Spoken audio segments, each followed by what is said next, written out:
Welcome back into the Cannes 2023 Parallel Challenge here on Fantasy Film Ball. We are your hosts, Matt and Arnaud. That means we're watching an equivalent film to all 21 competition titles at Cannes this year. So in this video, we will be talking about Once Upon a Time in Anatolia and About Dry Grasses from Palme d'Or winning director Nuri Bilge Ceylan. So to talk a little bit about Ceylan before we get into these two movies we're going to be discussing today, Ceylan has been making films since the late 1990s, and he's always shown a bit of a DIY spirit in his movies. He's often used family members as actors, and he usually takes on multiple production roles at once, including directing, writing, being the cinematographer, editor, and at times acting in the films as well. Very Breen-esque, but with a sort of a really strong philosophical core to these films. His movies are really known to be very slow, meditative, often feeling like they're more influenced by plays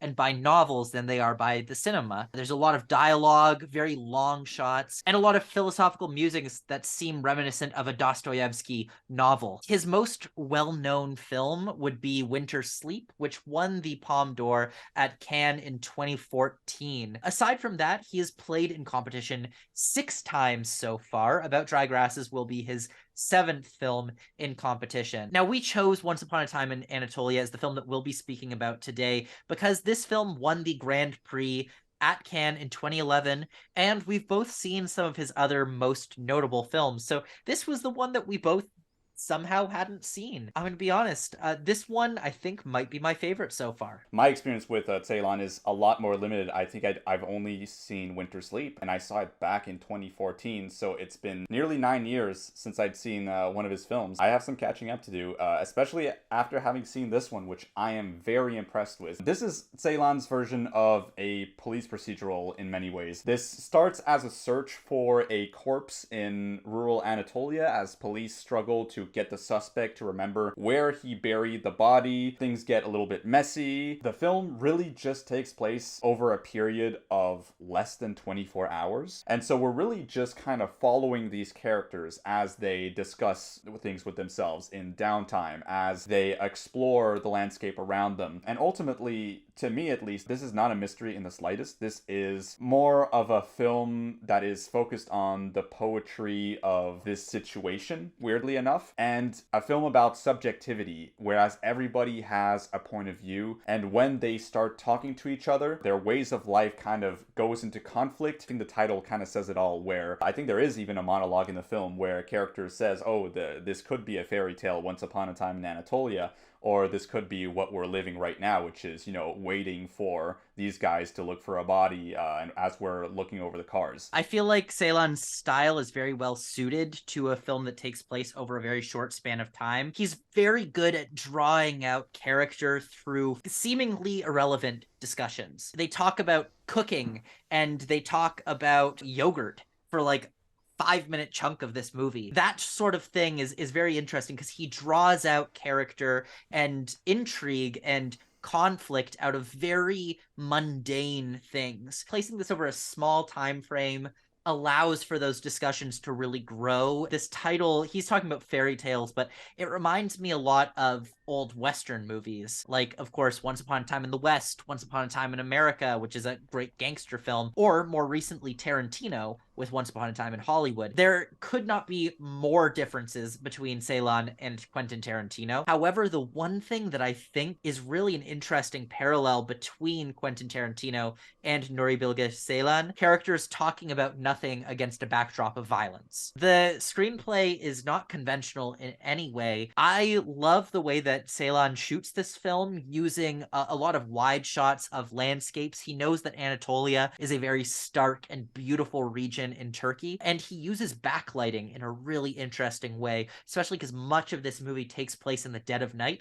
and only uses car headlights as a way to provide lighting. It's a gorgeous gorgeous looking film, and it's thematically rich. It makes me feel like I need to go back and rewatch this movie as well as every other Ceylan film, because I feel like there's things talked about in this, things discussed that just went clear over my head. Sometimes I feel like I'm not smart enough to grasp what's going on in a Ceylan film. Another thing that really struck me is Ceylan has the same kind of skill that a filmmaker like Jafar Panahi has in filming his own country, his own landscapes, and his own small villages, at least the more recent Panahi films. But he also has a weird kind of sense of mastery of the elements, the way kind of Tarkovsky's best films have. A simple scene of an officer kind of shaking an apple tree, apples falling down a hill and then rolling down a creek will just be absolutely transfixing. These little details that Ceylan manages to find are just absolutely beautiful to me, and it really shows kind of like the beauty and the mundaneness that characters kind of observe. This is an inherently cinematic film. This isn't just a bunch of characters talking to each other. Ceylan really has a knack of finding the cinematic in what you might expect on paper to be a very dialogue-driven film. But maybe one of the more touching bits of dialogue here is the conversation between the doctor and the prosecutor about a woman who has passed away. Prosecutor claiming that she passed away almost miraculously without any indication and without any known disease. And the doctor just flatly says that doesn't exist. There must be a cause. And this conversation actually is put forward again on 2 more occasions, and you see how this conversation evolves and all the way to its end, and it's one of the more satisfying bits of dialogue in the film. Let's get into the new film from Nuri Bilge Ceylan, which is called About Dry Grasses. It is premiering at the Cannes Film Festival. This is a film about isolation, about loneliness, and about losing all hope. It follows a teacher who lives in rural eastern Anatolia, who waits and waits and waits to be moved back to Istanbul. That's all I know about this film right now.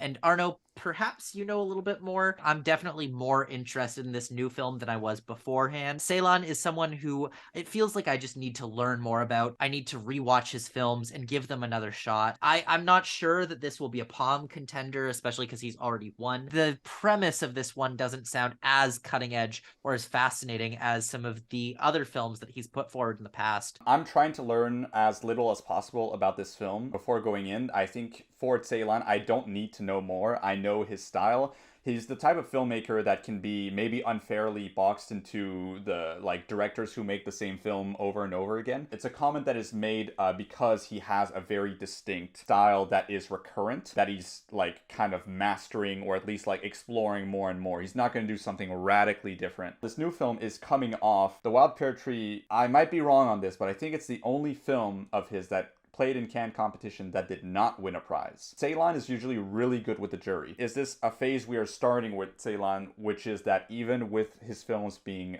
quite qualitative, they are not going to be recognized by the jury? Or was The Wild Pear Tree a weird kind of fluke? And we are definitely seeing Ceylan win a prize here. Juries are often very, very seduced by the proposition that Ceylan is putting forward. I think it's quite likely that he is going to be walking away with a prize here. It's hard for me to know what prize it is until I hear reactions. I'm not decided on that yet. Now, let's talk Oscars, because I've seen some people put the idea out there that About Dry Grasses could be an international feature nominee, if not more. I've seen some people even say this could be the international slot in Best Director. I'm just going to say I think that Ceylan's stuff is too intellectual for the Oscars. He has been submitted 5 times in the past by Turkey, and he has not been nominated a single time. I think he's been shortlisted once. Now, we can't say that this can't happen, because as we saw, Drive My Car became an Oscar Best Picture nominee just a few years ago. But the way that Drive My Car broke through, I would say it wasn't just intellectual, it was very emotional. That was a film that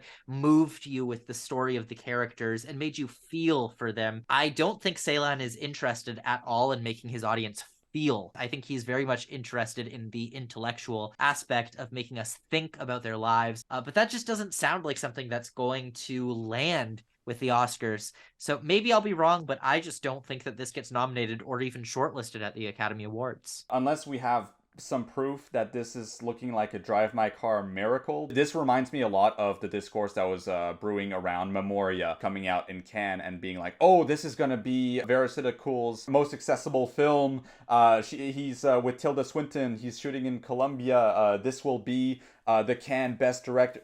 No, it won't. Absolutely not. Are you kidding me? This feels like this year's Memoria, where people are really hyping it up. It's gonna be a great film, but like, don't expect this. Don't expect this to be an Oscar player, for Christ's sake. Thing that I would say you can learn from Memoria is that when a filmmaker makes a very specific type of film, don't expect that just because they have a new one that's highly anticipated, don't expect them to do something different and make it more accessible and tone it down. Ceylan is not going to tone it down. But anyways, that brings us to the end of today's video. Thank you for joining us on our Cannes Parallel Challenge. Let us know what you think about this film if you've seen it. Make sure you hit subscribe so that you can follow us on our journey to figure out who our Palme d'Or is going to be. So, see you next time.